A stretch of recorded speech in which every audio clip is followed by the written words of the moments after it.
αγαπητοί, την ακόλουθη μικρή παραβολή την ξεφούρνησε ένας Άγγλος με πυγμή, με 2 Σουηδούς φοιτητές στο Old Vic Play. Μέσα σε μια pub άρχισε για τα πολιτικά να μιλάει. Παρά τα μέτρητα ποτήρια μπύρα, το βράδυ και την εινοποσία δεν κατέληξαν σε κάποια συμφωνία. Κι έτσι ο Άγγλος τους κατέθεσε τη γνώμη του λεπτομερώς για την πολιτική κατάσταση την επομένη ακριβώς, με μια αλληγορία σύντομη και λιτή που εμείς θα αναπαράγουμε εδώ ετούτη τη στιγμή. Σε ένα σιδηροπωλείο η δράση θα εκτελεχθεί. Ποιος είναι ο έμπορος? Σύντομα θα μαντευτεί.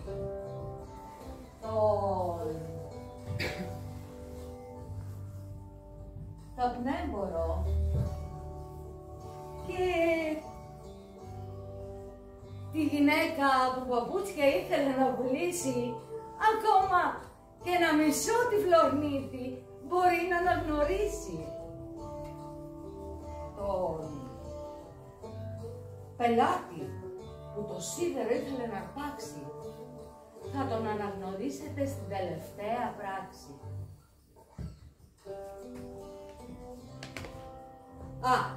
Το νόημα της παραβολής αυτής αντιλαμβάνεται καθής που έστω και λίγο μυαλό έχει. Και τώρα ξεκινάμε ευθύς.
Καλημέρα κύριε Σβένσον. Θέλετε καπνό? Όμορφα πουρα. 30 ώρες το κομμάτι, γνήσια Αυστρίγιος. Καλημέρα κύριε Αυστριακέ. Για να δούμε.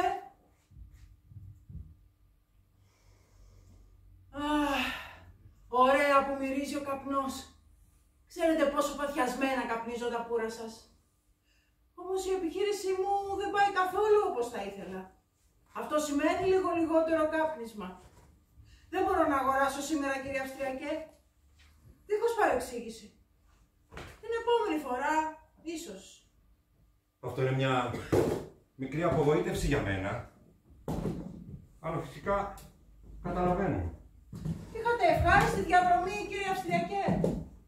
Όχι και τόσο ευχάριστη, κύριε Σβένσον. Το μαγαζί σας είναι βέβαια φυσικά λιγάκι απόμερο. Τι, το μαγαζί μου απόμερο. Πρώτη φορά το ακούω αυτό.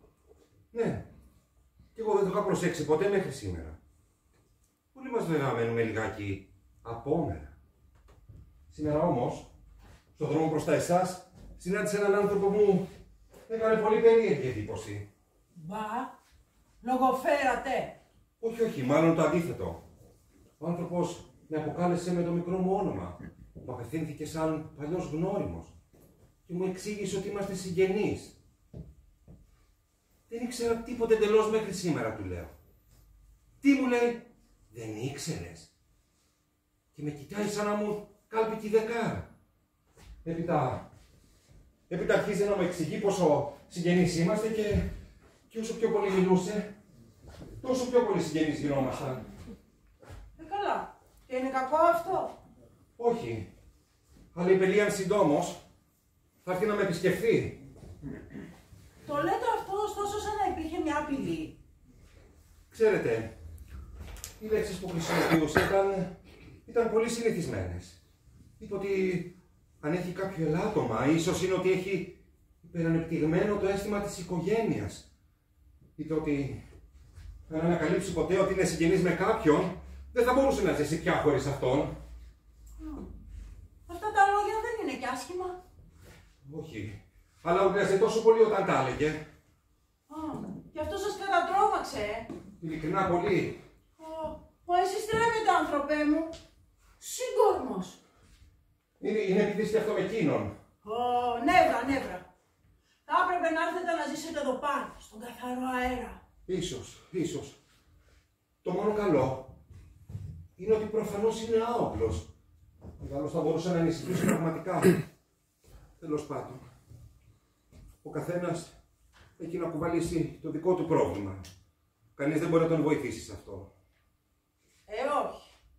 Εντύπωση μου έκανε επίσης και το γεγονός ότι πριν με αφήσει να φύγω, μου πρότεινε να υπογράψουμε ένα σύμφωνο. Δηλαδή, να μην πει ποτέ εκείνος για μένα, ούτε εγώ για εκείνον κάτι κακό. Αυτά τα λόγια είναι πολύ δίκαια.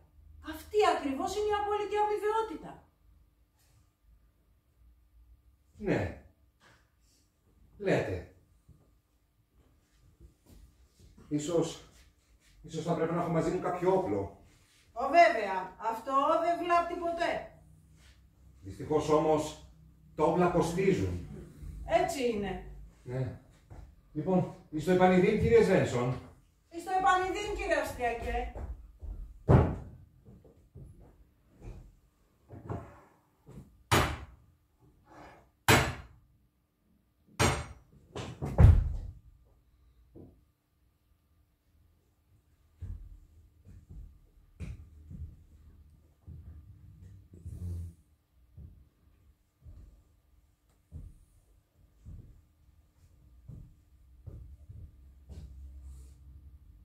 Πόσο κοστίζει το σίδερο?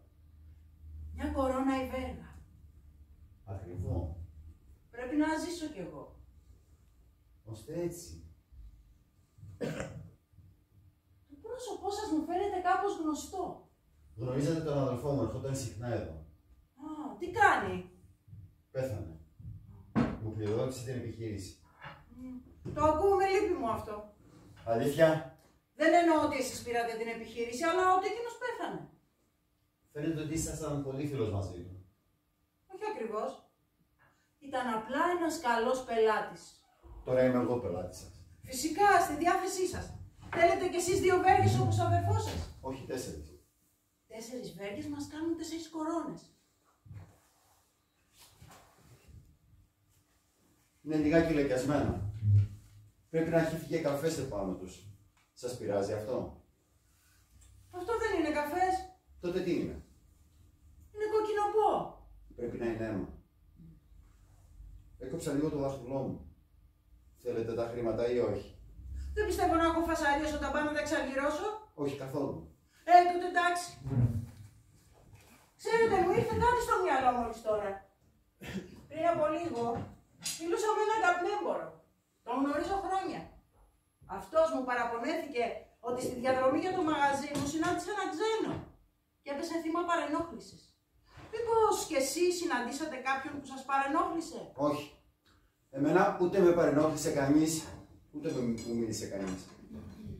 Πράγμα που παρεπιπτόντως με εξέπληξε αρκετά. Ο φίλος σας πρέπει να είναι ψεύτης του χειρής του είδους. Δεν σας επιτρέπετε να λέτε τέτοια λόγια? Ο κόσμος είναι γεμάτος ψεύτες, κλέφτες και φωνιάδες. Εγώ δεν έχω την ίδια γνώμη. Ο γνωστός μου ήταν πραγματικά ανήσυχος, αφού προς το παρόν σκέφτηκα να τον προμηθεύσω με μια σιδερόβερτα. Να αμυνθεί διαπάνω ενδεχόμενο, καταλαβαίνετε. Δεν θα σας συμβούλευα. Αμφισβήτητα θα εξαιρέτησε τις παλιές έχθρες στην περιοχή. Αν εξοπλίζατε όλο τον κόσμο δωρεάν. Άλλωστε είναι όλοι τους ψεύτες, κλέφτες και φωνιάδες. Το καλύτερο για σας είναι να αποφεύγετε να δημιουργείτε εντυπώσεις με το να ανακατεύεστε σε τέτοιες διενέξεις. Σας το λέω εγώ σαν άνθρωπος της ειρήνης. Δεν πρέπει να δώσετε όπλα σε αυτούς τους ανθρώπους.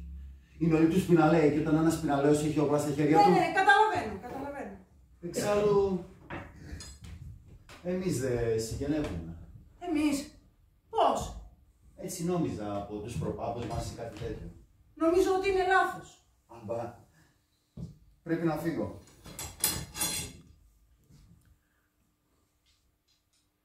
Το σύμπερό σας είναι πάρα πολύ καλό. Πρέπει να το αποκτήσω όσο ακριβό και να είναι. Τι να κάνω αφού πρέπει να το έχω. Νομίζετε θα φυγίνει? Μπα, δεν το πιστεύω καθόλου αυτό. Είπατε κάτι? Όχι εγώ. Το στομάχι μου γουργορίζει. Έτρωχα για ένα πολύ μεγάλο διάστημα λαρδί. Αλλά τώρα νηστεύω. Α, έτσι, εντάξει. Στο επανειδή λοιπόν.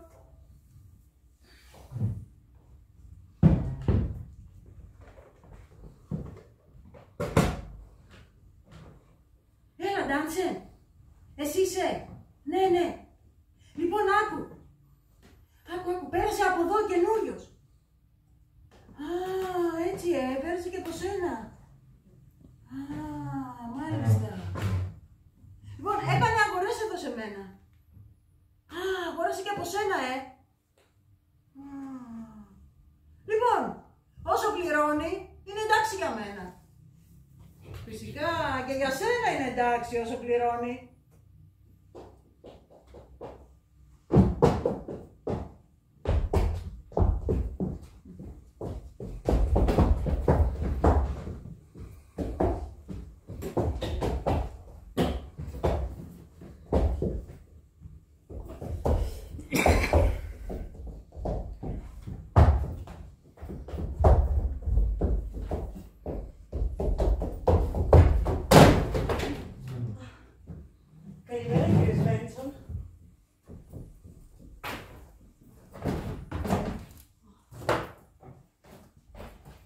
Θέλετε παπούτσια? Ωραία. Ανθεκτικά παπούτσια. 11 κορώνες το ζευγάρι. Γνήσια. Και με τσέχικη κατασκευή. Καλημέρα, κυρία Τσέκ. Ξέρετε πόσο χαίρομαι με τις επισκέψεις σας. Όμως η επιχείρησή μου δεν πάει τόσο καλά όσο θα μπορούσε να πηγαίνει. Αυτό σημαίνει ότι δεν μπορώ να αγοράσω παπούτσια σήμερα. Αλλά σίγουρα θα παραγγείλω από εσάς. Αλλά μου φαίνεστε λίγο φρικαρισμένοι, κυρία Τσέκ. Μα, δεν θα έπρεπε να εκπλήσεστε. Δεν μάθατε την τραγική ιστορία με τον καπνέμπορα? Ποια ιστορία? Ακριβώς μες στη μέση του δρόμου. Επιτέθηκαν σε ένα καπνέμπορο. Εκείνον τον Αυστριακό. Τον δολοφόνησαν και τον λήστεψαν. Τι μου λέτε? Αυτό είναι τρομερό. Μα όλος ο κόσμος εδώ γύρω για αυτό το πράγμα μιλάει. Θέλουν να συγκροτήσουν μια αστυνομία τώρα. Ο καθένας πρέπει να ενταχθεί. Και εσείς πρέπει, κύριε Σβέντσον. Αυτό είναι αδύνατον, κυρία Τσεκ. Όχι, εγώ δεν είμαι κατάλληλος για αστυνομική υπηρεσία. Είμαι εντελώς ακατάλληλος. Εξάλλου, η επιχείρηση του σιδήρου μου δεν μου αφήνει καθόλου ελεύθερο χρόνο για τέτοιες ιστορίες. Εγώ θέλω να πουλάω ειρηνικά το σίδερό μου. Τελεία και παύλα. Μα ο άνθρωπος που επιτέθηκε στον καπνέμπορο πρέπει να ήταν πολύ καλά οπλισμένος. Θέλω κι εγώ να έχω ένα όπλο. Έχω πραγματικά τρομοκρατηθεί. Στείλτε μου μια σιδερόμεργα, κύριε Σβέντσον. Πολύ ευχαρίστως, με πολύ μεγάλη ευχαρίστηση, κυρία Τσεκ. Μια βέργα κάνει μια κορώνα. Μια κορώνα.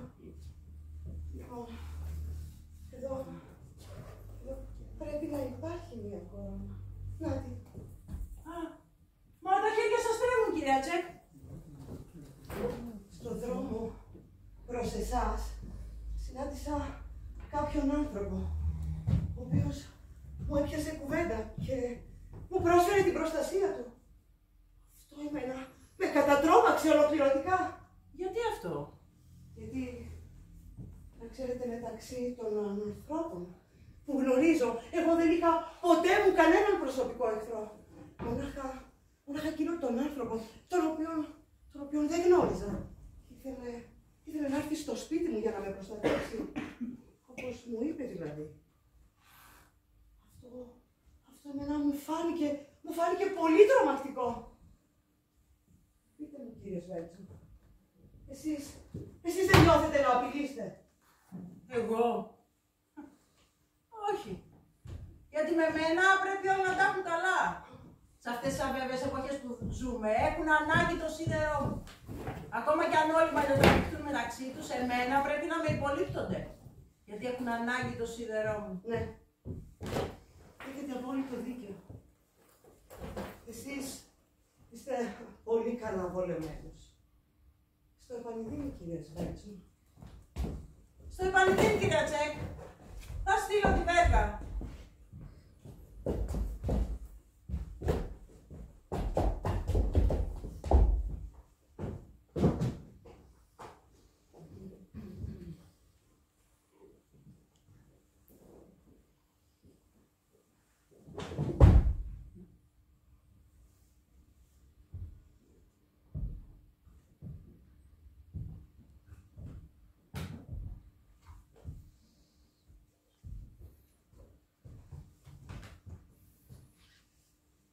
Πόσο κοστίζει το σίδερο? Μια κορώνα η βέργα. Ακόμα δεν φτύνει, να δώστε μου. Θέλετε πάλι 4 βέργες? Όχι, 8. 8 βέργες μας κάνουν 8 κορώνες. Θα ήθελα να σας κάνω μία πρόταση. Εν ώψη του γεγονότος ότι είμαστε και λιγάκι συγγενείς. Δεν το γνώριζα αυτό, αγαπητέ. Αν δεν το γνωρίζετε, δεν πειράζει. Ήθελα να σας προτείνω εφ' εξής να μεταπηδήσετε σε ένα άλλο σχέδιο. Μια επιχείρηση ανταλλαγών. Προϊόν αντιπροϊόντος. Είμαι πεπισμένος ότι καπνίζετε πουρα. Ορίστε τα πουρα σας. Θα σας τα δώσω και σε πολύ καλή τιμή. Εμένα δεν μου κόστησαν τίποτα γιατί τα κληρονόμησα από ένα συγγενή. Και εγώ δεν καπνίζω. Δεν καπνίζετε. Δεν τρώτε. Δεν καπνίζετε. 10 Και ώρες το αυτά κομμάτι. είναι γνήσια οστρίγιος. 10 ώρες το κομμάτι. Μας κάνουν 10 κορώνες. Η κούτα των 100 τεμαχίων. Θα σας τα αφήσω 8 κορώνες όσο κάνει και το σίδερο. Συμφωνείτε? Γνώρισα τον καπνέμπορο. Πώς πέθανε λοιπόν? Ήσυχα, πολύ ήσυχα άνθρωπε. Πολύ ήσυχα. Σιωπηλά και γαλήνια. Ένας άνθρωπος της ειρήνης. Με φώναξε στο σπίτι του ξαφνικά. Ύστερα ήρθε ένας υψηλότερος και τον κάλεσε κοντά του. Όλα έγιναν τόσο γρήγορα. Το μόνο που μου είπε, αδερφέ, μην αφήσεις τον καπνό να στεγνώσει. Το στεφάνι που είχε κρεμάσει στην πόρτα για να με υποδεχθεί, το έβαλα πάνω στον τάφο του. Ανεκλήθη από έναν κόσμο κακό. Ένα κόσμο που οι πάντες υποπτεύονται τους πάντες. Ένα κόσμο των επιδρομών, των ληστιών.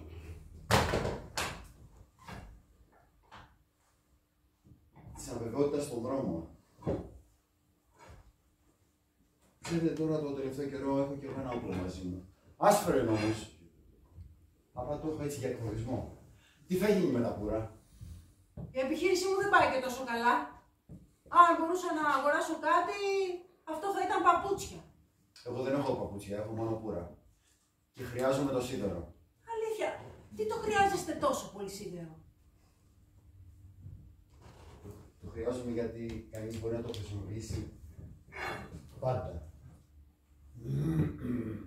Εγώ νομίζω ότι είναι καλύτερα να πάρετε κάτι να φάτε. Θα έρθει η ώρα να φάω. Θα έρθει η ώρα να φάω.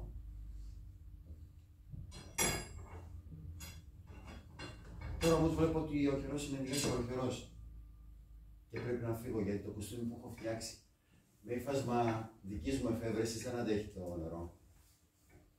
Θα σας πρότεινα αντί για το σίδερό σας να σας δώσω ένα τόπι από αυτό το εξαιρετικό ύφασμα. Εντάξει, θα πάρω τα πουρα. Βέβαια η επιχείρησή μου δεν πάει και τόσο καλά. Είστε επαγγελίν. Στο επανειδή.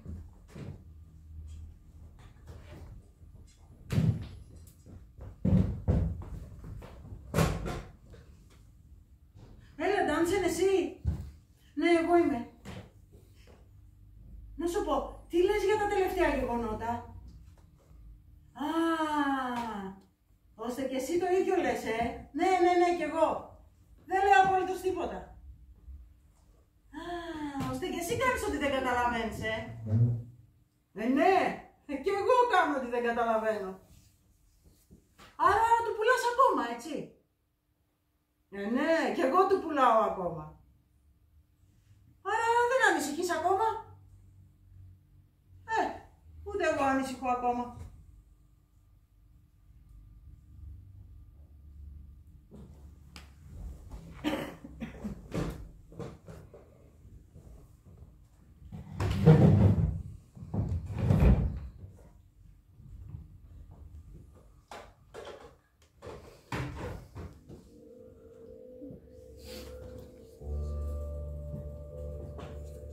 Μας λες, η υπόθεσή μας πάει άσχημα. Βαθαίνει το σκοτάδι. Οι δυνάμεις μας λιγοστεύουν. Μετά από τόσα χρόνια που έχουμε δουλέψει, βρισκόμαστε σε πιο δύσκολη θέση από ό,τι στην αρχή. Μα ο εχθρός στέκεται δυνατότερος παραποτέ. Οι δυνάμεις του φαίνεται να μεγαλώνουν. Πήρε αόρατη όψη.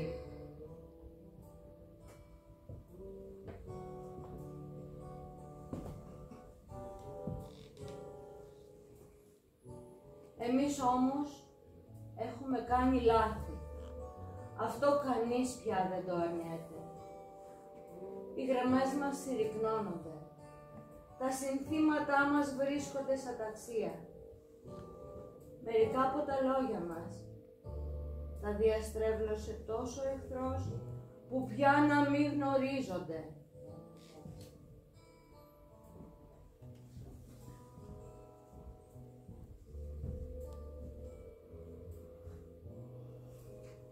Τι είναι λάθος τώρα από αυτά που έχουμε πει? Μερικά ή όλα? Σε ποιον υπολογίζουμε ακόμα? Μείναμε πίσω. Μας πέταξαν έξω από το ζωντανό ποτάμι. Πίσω θα μείνουμε, χωρίς κανένα να καταλαβαίνουμε και χωρίς κανείς να μας καταλαβαίνει. Πρέπει να έχουμε τύχη. Τέτοιες ερωτήσεις κάνεις.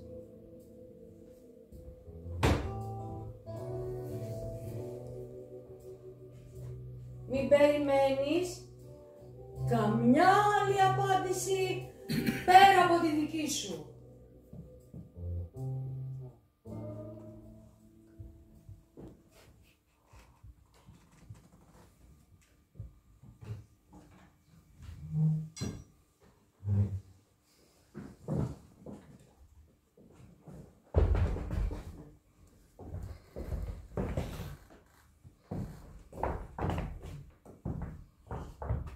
Αγαπητέ κύριε Σβέσον, η κυρία Γκάλ και εγώ θα θέλουμε να κάνουμε μια μικρή διαβούλευση μαζί σας, αν μπορείτε να ξεκονομήσετε χρόνο.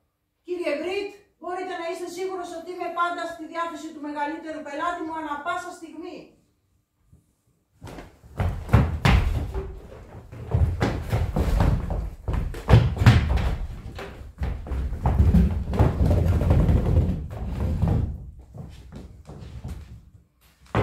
Πρόκειται για την αποτρόπια επίθεση εναντίον της κυρία Τσεκ. Τι, επίθεση στην κυρία Τσεκ? Χτες το βράδυ, η γειτόνισά μας, κυρία Τσεκ, δέχτηκε επίθεση, δολοφονήθηκε και ληστεύτηκε από έναν βαριαοπισμένον άντρα, τον Αποτέτιο. Η κυρία Τσεκ δολοφονήθηκε. Πώς θα μπορούσε να συμβεί κάτι τέτοιο? Ναι, πώς και εμείς είμαστε εντελώς εξωφρενών. Δεν μπορούμε να το συλλάβουμε. Η κυρία Γκάλ ήταν ιδιαίτερα στενή φίλη μαζί της. Χτες το απόγευμα ακούστηκε μια κραυγή βοήθειας από το σπίτι της δύστιχης και η κυρία Γκάλ έτρεξε αμέσως σε μένα και περάσαμε ώρες συζητώντας τι θα μπορούσε να της συνέβη. Κατόπιν μεταβήκαμε στο σπίτι της δύστιχης, όπου πράγματι τη βρήκαμε σε μια οξύ αντιπαράθεση με εκείνο τον Αποτέτιο. Τη ζητούσε κάτι που υποτίθεται ότι ανήκει σε έναν του συγγενείς του και εμείς τη συμβουλεύσαμε να του το παραχωρήσει εάν της υποσχότανε να την αφήσει ήσυχη στο μέλλον. Τη συμφώνησε, αυτός της το υποσχέθηκε, αλλά αργότερα το βράδυ φαίνεται ότι αυτός επέστρεψε ξαφνικά και δολοφόνησε εύκολα την κακομοίρα. Εμείς φυσικά δεν θα φεύγαμε ποτέ αν δεν εμπιστευόμασταν την υπόσχεσή του. Και τώρα πρόκειται για αυτό ακριβώς το λόγο. Άπαντες οι γείτονες να συγκροτήσουμε μια λέσχη όπου θα επιμελείτε να μην ξανασυμβεί κάτι τέτοιο. Επομένως ρωτάμε και εσάς, εάν θέλετε να συμμετάσχετε σε ένα τέτοιο οργανισμό για τη διατήρηση της τάξης και να κατοχυρωθεί το όνομά σας στη λίστα των επιβλεπόντων. Ναι, εγώ ξέρετε, είμαι ένας μικρός σιδηρέμορος. Δεν μπορώ να ανακατευτώ στις διελέξεις των μεγάλων εμπορικών οίκων. Αυτό, αν συμμετείχα σε μια τέτοια ένωση, αυτό μπορεί να σκανδάλιζε ένα μέρος από τους πελάτες μου. Ώστε εσείς θα πουλάγατε το σίδερό σας ασχέτως σε ποιον πάντα. Δεν χρειάζεται. Γιατί το λέτε αυτό? Έχω κι εγώ συνείδηση, όπως κι εσείς άλλωστε. Απλώς δεν είμαι κάποιο πολεμοχάρης πνεύμα. Δεν υπάρχει καθόλου τέτοιο εδώ στην επιχείρησή μου. Αλλά ας μιλήσουμε πιο ήρεμα. Καπνίζετε?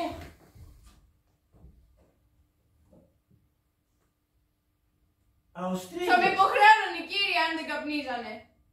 Όμως συγχωρείτε. Μιλήσατε για τη συνείδησή σας, κύριε Σβέσον. Αλήθεια? Α, ναι, βέβαια. Θέλω να σας διαβεβαιώσω ότι είμαι αντίθετο σε κάθε είδους βία. Έχω χάσει τον ύπνο μου μετά από τα τελευταία γεγονότα. Στην πραγματικότητα, μόνο εξαιτίας της μεγάλης μου νευρικότητας καπνίζω περισσότερο, μαντάμ. Ώστε εσείς δεν βρίσκεστε μακριά από την ιδέα μιας ενώσεως ενάντια στη χρήση βίας. Μακριά ή όχι μακριά, τα κίνητρά μου είναι τα πλέον ιδεαλιστικά. Φυσικά, είμαι θα βέβαιη για την καθαρά ιδεαλιστική σας άποψη.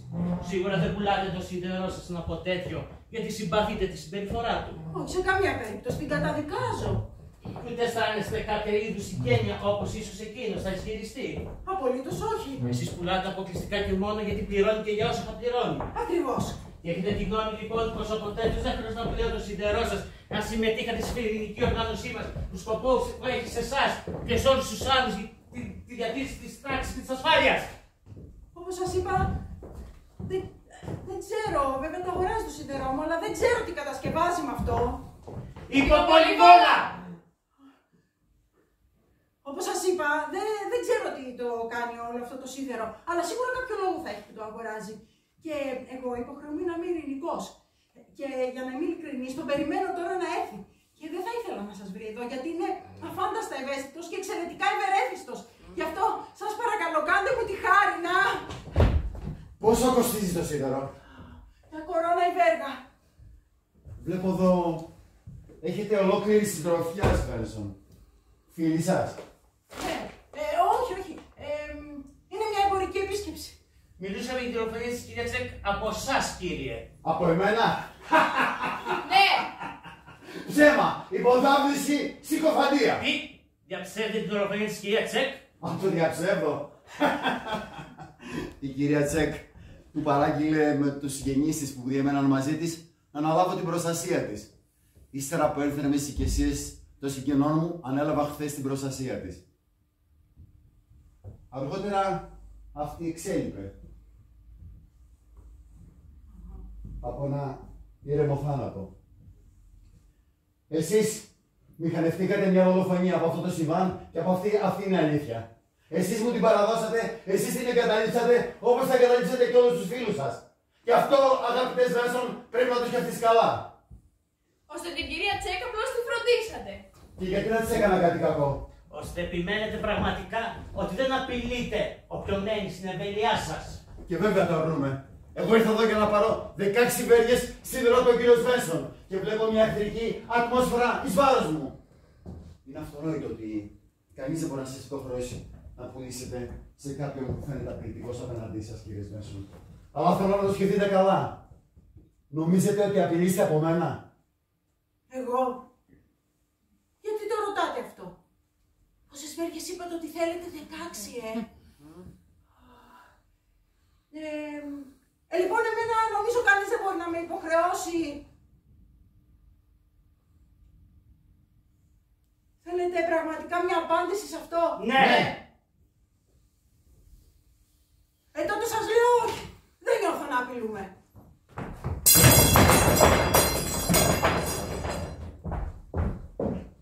Μπράβο. Αυτό δείχνει ότι έχετε ακόμα πολύ θάρρος. Εξάλλου εμείς είμαστε και συγγενείς. Έστω για να τα αρνείστε ακόμα. Θα ήθελα να σας προτείνω κάτι. Επειδή είμαστε και δύο άνθρωποι που αγαπούμε την ειρήνη, μήπως θα μπορούσαμε να κάνουμε ένα σύμφωνο με το οποίο εσείς θα μπορείτε να χυμίξετε πάνω σε όλους με τις σιδερόβεργές σας, εκτός από μένα. Και εγώ σε όλους, εκτός από εσάς. Αυτό δεν μου αρέσει. Ο καλύτερος πελάτης μου. Γι' αυτό χρειάζομαι περισσότερο σίδερο. Σχεδιάζουν κάτι κακό εναντίον μου. Θέλουν να μου επιτεθούν. Θέλουν όλοι να μου επιτεθούν. Γιατί δεν αντέχουν να βλέπουν ότι τα πηγαίνω μια χαρά. Εγώ λέει, έβγαλα από τη μέση τη γυναίκα. Ψέμα! Ψέμα! Ψέμα! Και αν θέλετε να ξέρετε, ανακάλυψα στο σπίτι της μία σιδερόβερα. Ήθελε να χυμίξει και αυτή εναντίον μου. Πράτετε πάρα πολύ καλά, κύριε Βένσον, που δεν ανακατεύεστε σε τέτοιες διενέξεις. Εσείς, άλλωστε είστε σιδερέμπορος, δεν είστε πολιτικός. Πουλάτε το σίδερό σας αφού πληρώνεστε. Και εγώ αγοράζω από εσάς γιατί μου αρέσετε, επειδή ζείτε από την επιχείρησή σας. Δεν είστε εναντίον μου, ούτε παράσιρες από τους εχθρούς μου εναντίον μου. Γι' αυτό αγοράζω το σίδερο από εσάς. Αλλιώς, γιατί να το αγοράζα? Δεν πρέπει να αναπτύξετε έχθρα μαζί μου, κύριε Βένσον.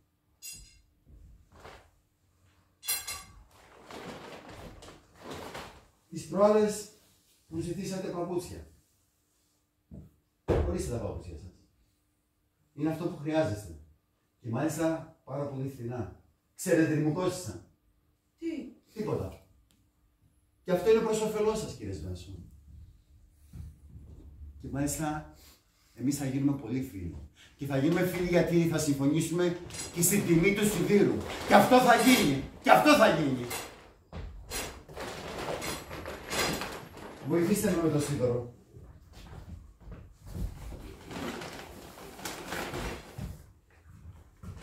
Στο επανειδήν. Πολύ σύντομα.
άτικο προχωράει με βήμα όλο σιγουριά.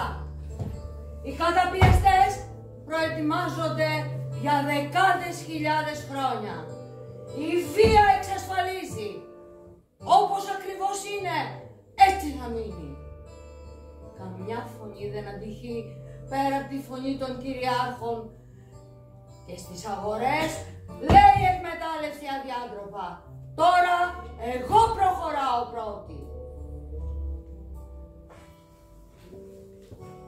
Και από τους καταπιεσμένους λένε πολλοί τώρα. Αυτό που θέλουμε ποτέ δεν πρόκειται να γίνει. Όποιος ακόμα ζει δεν λέει ποτέ. Το σίγουρο δεν είναι σίγουρο. Όπως ακριβώς είναι, έτσι δεν μένει. Όταν πούν ότι είχαν να πούν οι κυρίαρχοι, θα μιλήσουν οι κυριαρχούμενοι. Ποιος τολμάει να πει ποτέ? Ποιος φταίει σαν η κατάσταση επικρατεί? Εμείς. Ποιος θα φταίει σαν η κατάσταση νικηθεί? Εμείς πάλι. Όποιος γονατισμένος είναι, όρθιος να σηκωθεί. Όποιος χαμένος είναι, να παλέψει. Όποιος την κατάστασή του έχει αναγνωρίσει, πώς να νικηθεί? Γιατί οι νικημένοι του σήμερα είναι οι νικητές του αύριο. Και το ποτέ γίνεται σήμερα ακόμα.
Thank you.